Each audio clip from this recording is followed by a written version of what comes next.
Premier Doug Ford's toughest talk yet about President Donald Trump and his threatened tariffs from the U.S. Well, that's okay if he does that. That's fine. But the United States is subsidizing Canada. Premier Doug Ford addressed the media this morning and said he is ready to work with anyone to confront the U.S. tariff. It started with a confident gamble, a belief that the North American auto market was unshakable, fortified by decades of trade agreements and tightly woven supply chains. But when the Trump administration reignited tariff warfare, that illusion collapsed overnight. Ford Motor Company, once hailed as a symbol of American industrial strength, suddenly found itself cornered by the very system it had helped build. The result? A staggering $2.5 billion tariff blow, one that would expose the fragile underbelly of North American manufacturing. Real quick, if you're into videos that cut through the noise and break things down clearly, go ahead and hit that like button. It helps more people find this. And if you're not subscribed yet, now is a good time. We've got more deep dives coming your way. Also, drop a comment and let me know what you think. I'd love to hear your take. Now on to the video. The heart of Ford's strategy was built on a seamless tri-national integration. Manufacturing spanned across the United States, Mexico, and Canada. Vehicles would begin assembly in one country, receive parts from another, and finish on a third assembly line across the border. It was a dance of precision, cost efficiency, and speed. But all of that relied on the assumption that trade agreements would remain stable. The United States-Mexico-Canada Agreement, USMCA, meant to be a modern update to NAFTA, was supposed to guarantee that. But trade agreements are only as strong as the governments backing them, and tariffs change the game. President Trump's sweeping tariffs on imports from Canada and Mexico hit like a shockwave. While initially framed as a national security measure to protect American jobs, the real casualties were the very companies trying to build across borders. Ford, for instance, sourced a significant portion of its affordable Maverick pickup truck line from its plant in Hermosillo, Mexico. Suddenly, that supply line carried a heavy tax burden. Every unit crossing the border added to Ford's losses. In just a matter of weeks, Ford's financial team tallied the damage, $2.5 billion in tariff costs stemming not from luxury imports or non-essential parts, but from core production vehicles vital to its North American business strategy. Unlike some competitors that had higher localization in their supply chains, Ford's balanced but border-heavy model became its Achilles heel, and Canada wasn't going to take the U.S. tariffs lying down. In a historic pivot away from diplomatic norm, Canadian leaders deployed the country's own arsenal of economic weapons. These weren't mild-mannered warnings or half-hearted threats. They were direct, tactical responses aimed at inflicting maximum pressure. From electricity surcharges on American states to a 100% import duty on Tesla vehicles, Canada's counter strategy was as aggressive as it was unexpected. For Ford, this meant navigating not just one, but two hostile economic fronts. On one side, U.S. tariffs added cost to every cross-border movement. On the other, Canada's retaliation risked turning a key export market into a hostile zone. The Mavericks was just the beginning. Other models that relied on Mexican or Canadian parts soon became liabilities. The company's margin on many popular models began to erode, threatening both profitability and long-term strategy. Even more concerning was the precedent this set. Ford and other manufacturers had designed their entire infrastructure under the assumption that globalization, at least within North America, was a permanent reality. That illusion shattered. Analysts began reevaluating Ford's long-term investments in infrastructure, questioning whether the company's most reliable assets were now the most vulnerable. This wasn't just a financial problem, it was an existential one. What happens when your entire supply chain becomes a liability? What happens when your cost-saving strategy of the past becomes the reason for your downfall? The $2.5 billion hit was Ford's wake-up call, but it was only the first in a series of cascading failures that would unfold across the continent. The trade war had just begun, and the next casualties weren't just companies, but the communities and families who relied on them. And as Ford scrambled to make sense of the new reality, the deeper cost of supply chain fragility was about to make itself known. What the public saw as a few tariffs on vehicles and steel quickly mutated into a monster that no automaker could ignore. Ford, General Motors, Stellantis all had designed their North American production systems with one assumption: borders wouldn't matter. But as soon as the first tariffs hit, the cracks widened. And for Ford in particular, the damage wasn't confined to balance sheets. It started to hit the very bones of its operation, its supply chain. The entire modern automotive industry is built on the concept of just-in-time manufacturing. Instead of stockpiling millions of dollars in parts and materials, manufacturers rely on an exact rhythm of deliveries. This saves money, improves efficiency, and cuts waste. But it also means the entire system is vulnerable to even the smallest disruption. Now imagine adding fluctuating tariffs, border inspections, and unpredictable cost hikes into that delicate balance. Ford's integrated supply chains quickly fell apart under pressure. Factories in Michigan and Kentucky were built to receive parts from across the continent. A steering column might come from Ontario, an infotainment system from Mexico, and raw steel from multiple crossings. Every component now came with a surcharge, sometimes more than once, because many parts crossed the border multiple times before final assembly. These cascading tariffs created unexpected financial landmines. Small and mid-sized suppliers bore the brunt first. Unlike Ford, they didn't have the liquidity to ride out months of unpredictability. These companies, some family-owned for generations, had built their entire business models around tightly coordinated deliveries to Ford's plants. When delays and costs escalated, they had no choice but to lay off workers or shut down altogether. Ford's internal response was frantic. Purchasing departments scrambled to find local suppliers that wouldn't trigger import fees. But replacing a supplier isn't like changing brands at the grocery store. Automotive parts are highly engineered, requiring precise tolerances and compatibility. New suppliers must undergo months of testing, legal clearance, and compliance reviews. Ford didn't have that kind of time. Worse yet, many alternative suppliers were already under contract with competitors or didn't have the capacity to scale up on short notice. This forced Ford's engineering teams, normally focused on innovation and R&D, to be pulled into crisis mode operations. Every hour spent testing emergency components was an hour not spent designing Ford's next electric vehicle platform. Quality assurance, once a source of pride, began slipping. The chaos introduced inconsistencies in parts, timing, and procedures. Manufacturing managers had to make real-time decisions between halting production to wait for the right component or pushing through with alternatives that may not meet internal benchmarks. And the problem wasn't isolated. General Motors, Stellantis, and even international automakers like Honda and Toyota began to experience similar pain. What was once a competitive advantage, an integrated continental supply chain, turned into a shared vulnerability. The entire North American auto manufacturing sector was under siege, and no one had a playbook for how to handle it. These were not just logistical hiccups. They were symptoms of a larger, more dangerous reality. The system that once made North American car manufacturing world-class was now weaponized against itself. And the deeper the crisis went, the more obvious it became that no one was going to be spared. For a while, Jim Farley was the face of resilience. The Ford CEO had walked into the storm with confidence, announcing that Ford would weather the tariff war better than its competitors. After all, the company had a strong U.S. manufacturing base, a diverse vehicle lineup, and a century-old legacy of adapting through crises. But by mid-2024, that confidence had all but disappeared. Farley's transformation from upbeat executive to somber strategist happened in public view.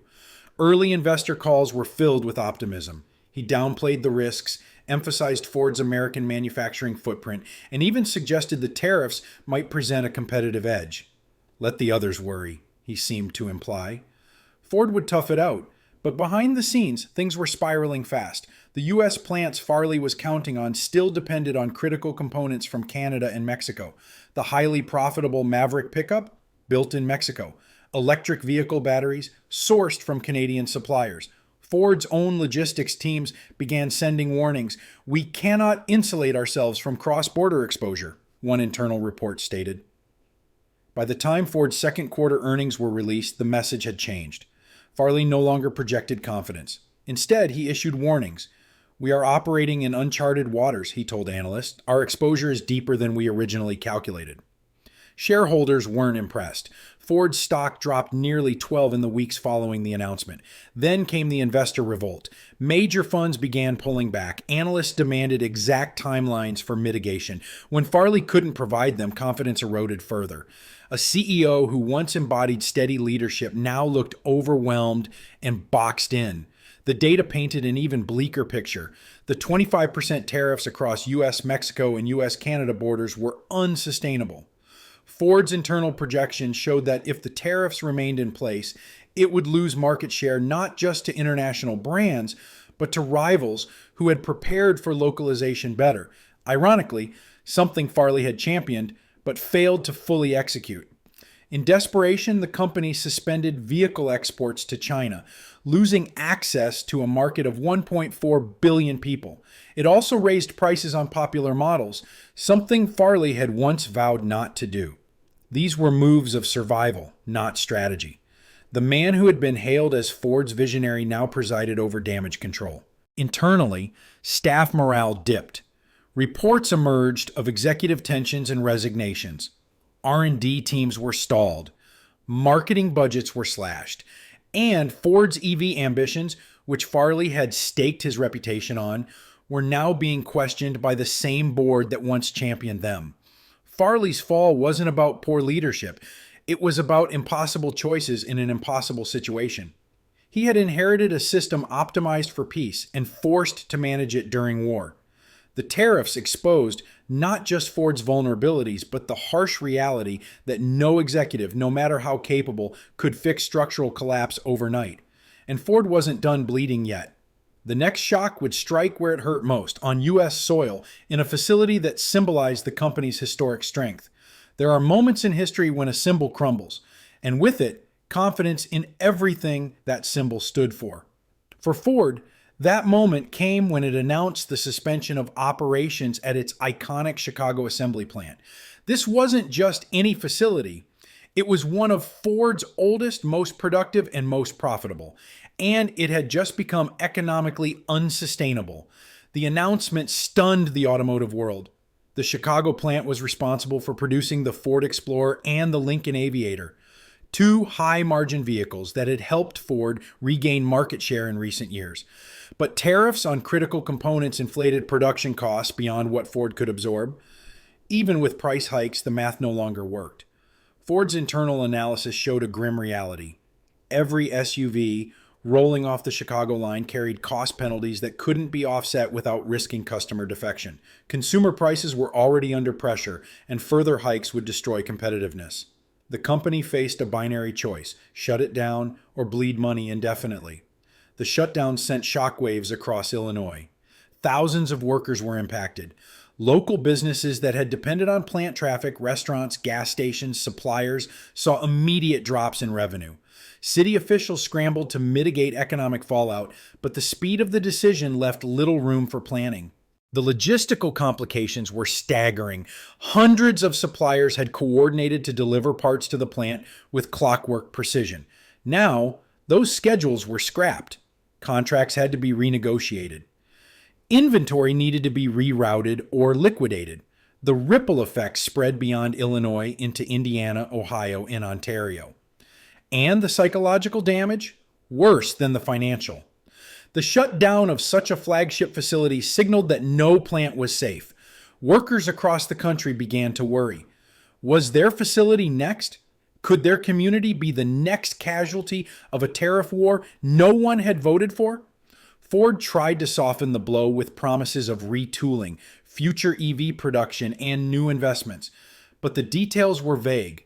Most saw it for what it was, a desperate attempt to stop the bleeding.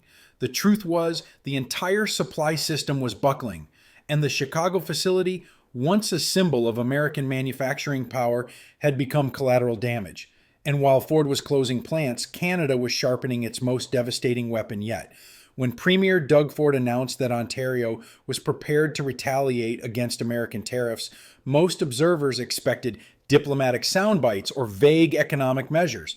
What they didn't expect was a direct threat to one of America's most critical lifelines, its electricity supply. For decades, the United States and Canada have maintained an integrated power grid. Energy flows daily from Ontario into New York, Michigan, and Minnesota, powering homes, hospitals, and heavy industries. This cross-border electrical interdependence was seen as a symbol of mutual benefit, a quiet backbone of North American cooperation. But now it was about to become a weapon. In response to mounting American tariffs on Canadian automotive exports, Premier Doug Ford declared that Ontario would impose a 25% surcharge on electricity exports to the United States. The announcement sent utility companies into panic mode. Suddenly, states that relied on Canadian energy to keep their grid stable were staring down the barrel of a massive cost spike. The math was brutal. Analysts projected that American families in affected regions would see their monthly electricity bills increase by $100 or more. For industrial clients, factories, refineries, tech data centers, the increases were even more staggering. Energy-intensive industries faced operational costs that threatened profitability or worse, forced production shutdowns. Doug Ford didn't stop at surcharges. In a dramatic press conference, he issued an ultimatum. If the United States continued its tariff aggression, Ontario would cut off electricity exports entirely. It was a nuclear option in economic terms, one that would not only cripple energy infrastructure in neighboring states, but set a dangerous precedent in global trade politics. The threat blindsided Washington. American policymakers had not accounted for Canada's willingness or capability to weaponize electricity. This wasn't a traditional trade retaliation, it was infrastructure warfare, hitting at the systemic interdependencies that made modern economies function. Immediately, U.S. energy companies began activating contingency plans. Emergency procurement processes were launched. State governments scrambled to secure alternative energy sources, which were either far more expensive or logistically unfeasible. Coal plants that had been dormant were considered for reactivation. Natural gas imports were fast-tracked, but none of these measures could replace the volume, consistency, and pricing of Canadian power. Industries that relied on predictable, affordable energy suddenly found themselves making impossible decisions. Do they scale back production and risk layoffs, or absorb the costs and risk bankruptcy? It was a lose-lose scenario, and the political fallout was instantaneous. Protests erupted in several Midwestern states. Factory workers, already reeling from automotive layoffs, now faced utility hikes that ate into their savings. Public pressure mounted on Washington to de-escalate, but with both governments entrenched in their respective trade positions, compromise seemed increasingly unlikely. Canada's move was not just about immediate economic impact. It was psychological. By turning electricity into a weapon, Doug Ford and Canadian strategists sent a clear message. No aspect of U.S.-Canada integration was off limits anymore. Everything, energy, trade, labor, and even diplomacy was now on the table. And while Americans focused on their power bills, Canada was orchestrating an even more calculated strike, one designed to hurt the U.S. where it mattered most politically, in its own backyard. While Ontario Premier Doug Ford wielded electricity as a blunt force weapon, another Canadian figure was preparing a scalpel. Mark Carney, the former governor of the Bank of Canada and the Bank of England, had transitioned into his new role as Deputy Prime Minister with one mission: retaliate smartly. Carney's approach wasn't to shock, it was to slice. The $30 billion tariff package he unveiled wasn't randomly assigned. It was surgically calculated to create maximum political discomfort in the United States with minimum damage to Canada's own economy. Here's how it worked. First, Carney's team conducted an exhaustive study of American exports, breaking them down not by industry, but by congressional district. The goal? Target products that came from Republican-leaning swing states, especially those with strong representation in Congress or close ties to President Trump. Among the most prominent targets was Kentucky bourbon, a blow aimed directly at Senate Minority Leader Mitch McConnell's home state. Almost overnight, American whiskey exports to Canada were slapped with massive tariffs, effectively erasing their competitiveness. Tennessee whiskey followed, dragging another politically influential state into the economic crossfire. Then came agriculture. American soybeans, corn, and pork, staple exports from red states like Iowa and Missouri, were now subject to tariffs that made them less attractive than European or South American alternatives. Swing state farmers who had been part of Trump's base now found themselves staring at surplus stock and plummeting prices. Consumer goods from politically important states like Michigan and Pennsylvania were next. Everything from home appliances to construction materials was subject to duties. These were not just economic targets, they were voter pressure points. Every affected sector had lobbyists, donors, and constituents, and Carney knew it. The brilliance of Carney's plan wasn't just in who he targeted, it was in how he did it. All the measures were crafted to remain compliant with WTO rules, avoiding the kind of broad, blunt retaliation that could backfire diplomatically. By targeting specific goods, Canada made it clear this wasn't emotional, it was strategic. Carney also unveiled the escalation clause. If the United States escalated its tariffs, Canada's $30 billion response would grow to $155 billion within weeks. The message? We're just getting started. American manufacturers and exporters were blindsided. Many had assumed Canada would respond like it had in the past with press releases and diplomatic appeals. But this time, it was different. This was economic warfare with intelligence behind it. Suddenly, lobbyists flooded Washington demanding action. Rural representatives pleaded with the administration to reconsider its approach. And in the background, Canadian officials stood firm. The surgical strike was working. But Carney wasn't done. As Washington scrambled to react, Canada was preparing its most shocking move yet, one that targeted not just a company, but a tech titan, a political lightning rod, in an entire sector of the American economy. Tesla, the electric car juggernaut with a $1 trillion valuation and a cult-like following, seemed untouchable. Led by Elon Musk, a man who had successfully inserted himself into conversations about everything from free speech to space travel, Tesla had become more than a car company. It was a cultural phenomenon. But in Canada's strategic retaliation plan, it was also the perfect target. Canadian officials recognized that going after Tesla would serve three objectives at once: economic pressure, political signaling, and technological disruption. And so, when Ottawa announced a 100% tariff on Tesla vehicles sold in Canada, it wasn't just a pricing move, it was a declaration of war. The consequences were immediate and severe. Tesla sold over 50,000 vehicles in Canada in 2024, doubling the price of a $50,000 Model Y to $100,000 effectively destroyed its market. Customers canceled pre-orders en masse. Dealerships froze deliveries. Canadian EV adoption, a priority for both federal and provincial governments, hit a brick wall. But Ottawa made it clear the EV transition would happen, just not through Tesla. But the damage wasn't confined to sales. Tesla had quietly been building strategic relationships with Canadian mining companies, securing access to lithium, nickel, and cobalt, materials critical to battery production. Those deals were now at risk. Canadian suppliers, under pressure from their government, began redirecting negotiations toward European buyers. For Tesla, this meant more than lost sales. It meant a potential disruption in its supply chain that could ripple through its entire North American operations. And investors noticed. Within days, Tesla's stock experienced one of its steepest single-week drops of the year, wiping out billions in market capitalization.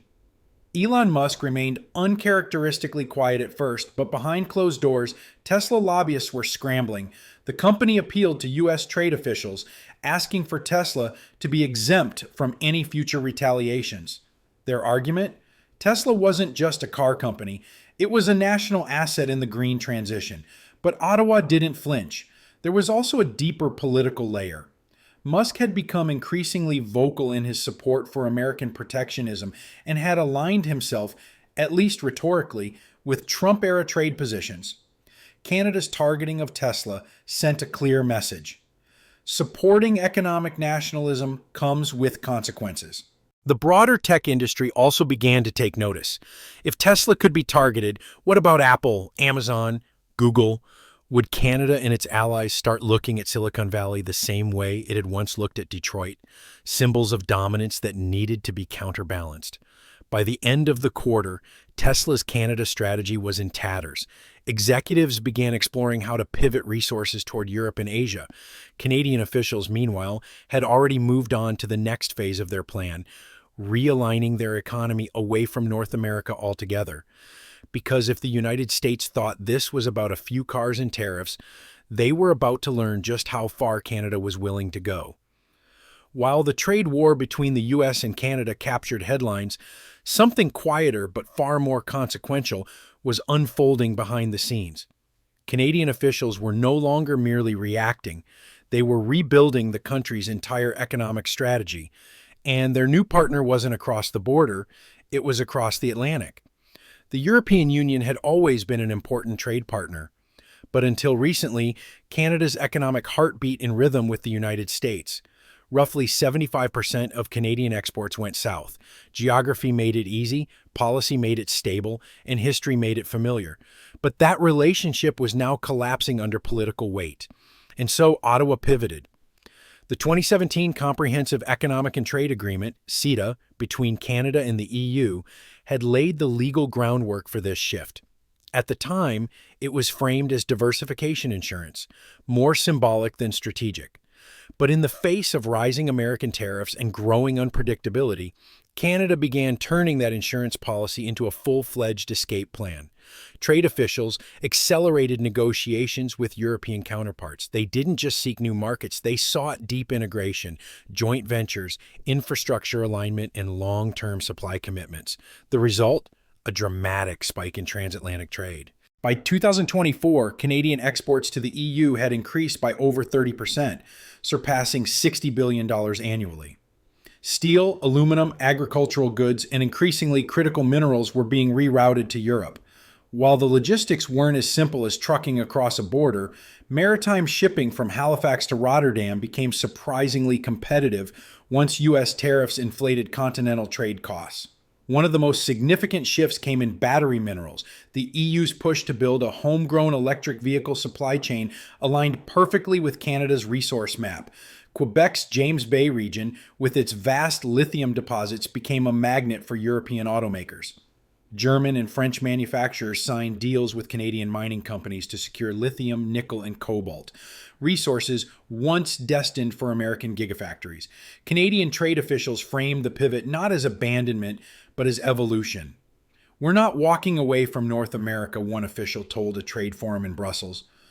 "We're building resilience through balance." But the subtext was clear. America could no longer be trusted as a sole trading partner. European companies welcomed the move. Volkswagen began exploring Canadian aluminum suppliers for its German factories. Renault sent procurement teams to Nova Scotia. Even startups like French EV battery firms sought partnerships with Canadian raw material firms. But the pivot wasn't without its challenges. Canadian automotive parts, for instance, had been engineered for North American safety and performance standards. To compete in Europe, they needed redesigning, retooling, and recertification, a process both time-consuming and costly. Still, Canadian companies pushed forward, understanding that the short-term investment was worth the long-term security. This wasn't just about goods, it was about ideological alignment. Canada increasingly found common ground with Europe on climate targets, labor standards, and regulatory predictability, areas where its relationship with the U.S. had begun to fray. By mid-2025, it was no longer accurate to call the EU Canada's Plan B. In many ways, it had become Plan A. And while the U.S. remained a dominant economic partner, the balance had shifted permanently. What had begun as a defensive strategy to survive American protectionism was turning into a bold reorientation of Canada's place in the world economy. And while trade ministers celebrated rising European shipments, American consumers were just beginning to feel the sting. Tariffs may start with governments, but they end with the people. As Washington and Ottawa traded blows, the American public woke up to a new and sobering reality. They were the ones footing the bill. It began subtly, Minor price hikes at dealerships, delayed deliveries, longer wait lists, but by spring 2025, the changes became impossible to ignore.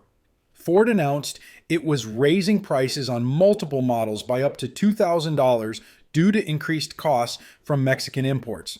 The Mustang Mach-E, the Maverick pickup, and the Bronco Sport all saw prices jump. And it wasn't just Ford. As Tesla got hammered with retaliation tariffs in Canada, its vehicles became inaccessible to middle-class buyers. A $50,000 Model Y now cost $100,000 north of the border, and though that spike was Canadian, it affected American production volumes and investor confidence, leading to shifts in pricing back home as well. According to a report from Yale University's Budget Lab, the average American household lost $1,200 in purchasing power in 2024 alone due to tariffs in the automotive sector. That number didn't include downstream impacts, the cost of parts, insurance, financing, and maintenance all increased as manufacturers passed on their losses. Dealers saw unusual trends. Instead of casual browsing, buyers arrived with urgency, hoping to purchase vehicles before the next price hike. The psychology of scarcity took over, replacing standard market logic. And this created distortions. In some cities, used car prices rose higher than brand new models had been just a year earlier. But the damage wasn't confined to consumer wallets. It stretched into industries built around vehicle sales. Auto financing companies saw loan defaults rise as monthly payments ballooned. Car insurance providers raised premiums to adjust for rising vehicle values and repair costs. Aftermarket retailers, who depend on steady car ownership and modification trends, saw unpredictable demand. Trade wars rarely leave victors, only wreckage. And what started as a battle over tariffs has now become something much larger, the dismantling of a system that took decades to build. Ford's $2.5 billion loss was never just about corporate accounting. It was the first signal of a deeper fracture, one that splintered supply chains, closed factories, and upended thousands of lives. From the shutdown of Ford's Chicago plant to Canada's electricity weapon and Tesla's collapse in Canada, we've seen how economic policy can be as disruptive as any natural disaster. But the numbers only tell half the story. The real cost is being paid by workers who lost their livelihoods, families who saw their stability vanish overnight, and communities grappling with a future that looks nothing like the past. North America's integrated automotive industry, once a model of efficiency and cooperation, has become a battlefield of protectionism, retaliation, and fractured trust. And while Canada turns to Europe, the United States faces a critical question. Can a nation afford economic independence in a globalized world, or is the cost too high? This isn't just about Ford or Tesla or tariffs. It's about what happens when economic theory meets real life and the people left behind in the process. So now we ask you, is this the new normal or just the beginning of something even bigger? Once again, thanks for watching this video. If you got something out of this, hit that like button and make sure you're subscribed so you don't miss the next one. And hey, let me know your thoughts in the comments. Agree, disagree, or something in between. I'd love to hear it.